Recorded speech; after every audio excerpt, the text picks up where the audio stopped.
Welcome to another episode of Food Bite. Today we are talking about Matsutake mushrooms, of which I have one right here. It is this strange species of mushroom that I found and would like to now look at what to do with it because it is a rare delicacy and I never tried it before. So let's go on a little adventure together.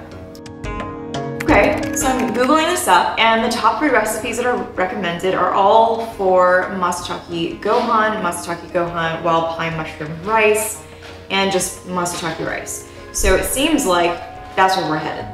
Mushroom and rice. I'm gonna click on one of these and see what we got.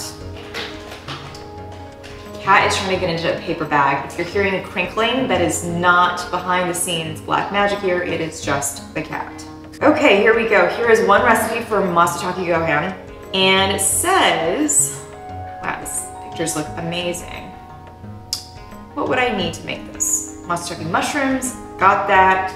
Japanese short grain rice, dashi, kombu, soy sauce, sake, salt, mitsuba, sudashi. I've not even heard of those last 2 ingredients before. So I am going to do my best to make a Matsutake and rice recipe, but it's probably not gonna have your standard set of ingredients. If you wanna see how this recipe turns out, stay tuned and watch this video. I'm gonna start by measuring out 130 grams of mushrooms. That's what this recipe calls for. At least I can get that part right, I think. So I'm gonna now clean these mushrooms. And as I mentioned, they're extremely gritty and sandy. You can see the mud and sand literally on top of it. So what I'm gonna have to do is probably scrape out the skin on the outside of the stem, and then I might even wash. I know people say don't wash your mushrooms, it loses flavor, but I'd rather not be eating sand in my mouth, so I'm just gonna have to go in extra harsh on these mushrooms.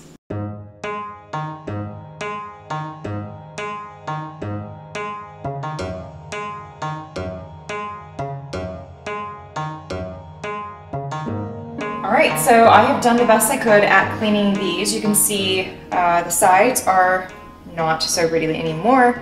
I do want to cut the base of the stem because this part is tough and it still has a lot of sand. We're just going to leave that onto the side. For the top, I did my best to rinse. I really had to scrub pretty hard underwater, which is a little bit unfortunate, but who wants a mouthful of sand? So with these mushrooms, after cutting out the stems, I'm just going to slice them.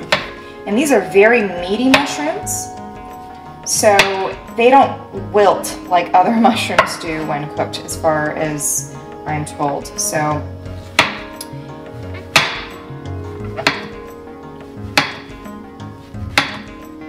they kind of have a nice aroma to them already.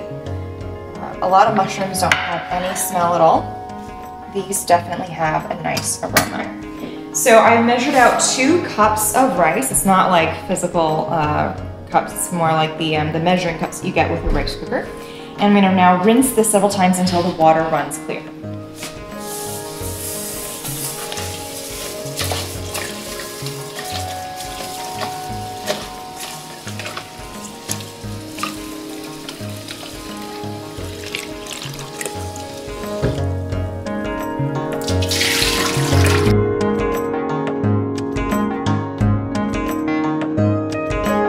Alright, so you can see probably that I cheated. This is Basmati rice, so definitely not what's recommended for this preparation, but you know what, that's all I got. Next, we are going to add the seasonings into the rice, which is going to be 1 teaspoon of soy sauce. This I do have. About ½ a teaspoon of salt, roughly. Chicken broth, 1.5 cups. So typically you're supposed to use kombu dashi, which is a kelp broth that is very common in Japanese cuisine, but all I have is chicken broth, so we are going with that. And last but not least, we need to put in our mushrooms, the star of the show.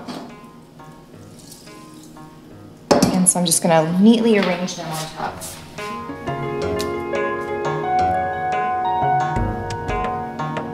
Okay, so we're gonna now slide this into our rice cooker and have it just go. So our rice cooker is smart. It'll tell us when it's ready, which is pretty much an hour, and then we'll check how it turned out.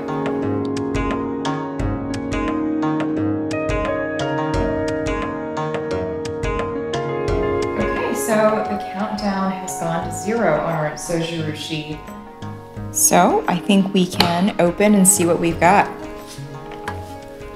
All right, so just gonna fluff it up a little bit.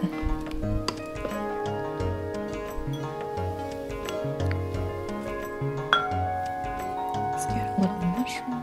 All right, let's give this a taste test. I just put in a couple sprigs of cilantro leaves from my own in-home garden. So let's see what this tastes like.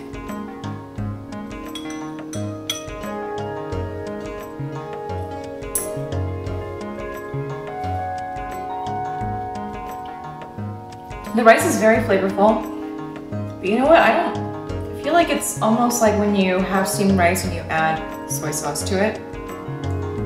Not necessarily something I enjoy eating very much. It's good if you like doing that sort of thing, but I feel like the rice is definitely very savory in a way that I would not expect from steamed rice. Let's try the mushroom.